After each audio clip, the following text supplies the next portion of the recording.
All right, so that's the second time I just tried to record this video and it didn't work. So now by now I should have this pretty polished. All right, so we're going to talk about the 7 willpower drains and how you can use this to your advantage if you're trying to lose weight, especially if you're a menopausal woman or perimenopausal, because there are just more challenges when you're in that stage of life. And so I, as a dietitian, weight loss coach, I've helped hundreds of women do this. And so I want to share with you a really good book if you're curious about willpower and learning more about this. I'll show you where I'm getting this information. I want to share the 7 things that drain your willpower and 3 specific things you can do to tailor your plan to help you combat this. So let's dive in. Number 1, the first thing that will drain your willpower is starting new behaviors. Okay. This means that if you're starting to think about workouts and changing your routine. If you're adding steps, if you're trying to go to bed earlier, if you're trying to change your food, add more protein, think about supplements, like whatever you're trying to do. And that might just be within the wellness realm. Like, let's say you're also trying to get better with your bookkeeping or like you're trying to literally learn how to play piano. Like if you're trying to do all of this, this can kind of blow fuses and drain your willpower. Okay. Number 2 is dealing with distraction. So maybe this is internal distraction. Maybe you've got thoughts, things that are bugging you that you just haven't been dealing with, or external distraction, noise or light, or your clothing is itching you or something like that, that will lower your willpower throughout the day. Okay. Number 3 is resisting temptation. So if you're somebody who is constantly resisting temptation, that is obviously going to lower your willpower and make it harder for you to stick to your guns.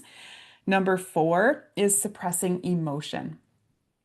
So, the longer you suppress an emotion, the harder it gets to resist things. And I think this is probably highly tied to emotional eating. Now, tons of skills I work on with my clients around emotional eating, the act of emotional eating, of stress eating, of binge eating, of, like, and that can even include like happy eating, a joyful occasion eating.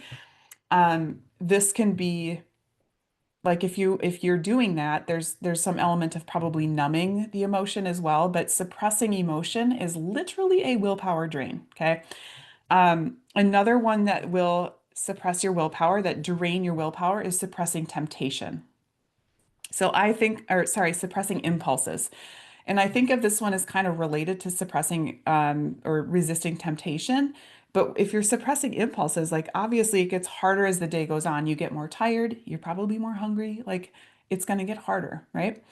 Number 6 is doing something you don't enjoy.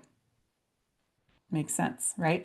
And so if you have more of your day going towards things you don't enjoy, what are you more likely to do? Probably stress eat, probably looking for that release, that sort of the soothing kind of behaviors that are going to come up in the evening or afternoon. And this might be when you're going for chocolate, when you're going for wine or alcohol, when you're going for salty or snacky or whatever it is to help you manage that emotion or the sort of dislike that you have toward whatever you're doing that you don't want to do. Okay. Another thing that, and finally, number 7 is choosing long-term versus short-term rewards. Okay. And so this also can drain willpower. So the 7, again, let me just state them real quick: starting new behaviors, dealing with distractions, resisting temptation, suppressing emotion, suppressing impulses, doing something you don't like doing, and using or choosing long-term over short-term rewards. Okay, so that's the list. And this comes from a book that I really have enjoyed reading actually a couple of times. It's called The One Thing by Gary Keller. Check it out if you're interested in reading a little bit more about these. He's got just fantastic information and tips on this.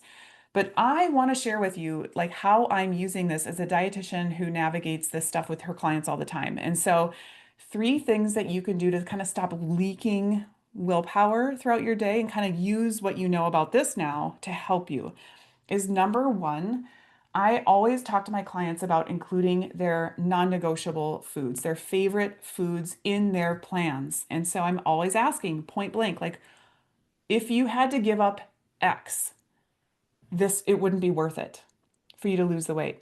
And for some women, it's ice cream. A lot of women, it's like the sweet stuff, especially in this stage of life. Sugar cravings go up. It's a real thing. Um, and so making sure that you're including those things in your plan on purpose so that you don't have this like inner toddler come out and want to just punch back, fight back, and now you don't have the willpower to do it because all of this stuff is draining your willpower. Okay. So that's number one, including those things in your plan. Number two, turning off the screens while you're eating. Or if you're a podcast like person and oh, the sun just went away. If you're somebody who really likes to listen to podcasts or like you're distracting yourself while you're eating, this can lead to less willpower. This can also lead to obviously behaviors like just overeating. You're not really tuning into your how full you are and the sort of texture and flavors and that obviously can increase the satisfaction with the meal. So turning your screens off while you eat or any of that distraction. Okay. And number three is focusing on like as few changes as possible. I know you want this yesterday, and you might even be doing some of these good behaviors, good healthy behaviors that can lead to weight loss already, which is great. So don't blow up your diet. Don't try to just change everything all at once. If you know you're somebody who needs to add vegetables and add protein and maybe reduce this or that this sugar or increase water, do not do that all at once. Pick one or two things. One is better. The one thing. Pick one thing to change at a time and then slowly work on that and master that before you try to bring in anything else. And this helps, again, lower the bar. I'm constantly saying that to my clients because the more you can do that, you build confidence, you build momentum, and then you get these habits in place, which means you're not trying to constantly sort out, I got to do this, I got to do that, I got to do it. You just sort of automatically do it. Okay. So those are the three things that I really encourage you to focus on. Favorite foods every week, reducing the distraction while you're eating, and then just pick one or two things to work on at a time and just build on that.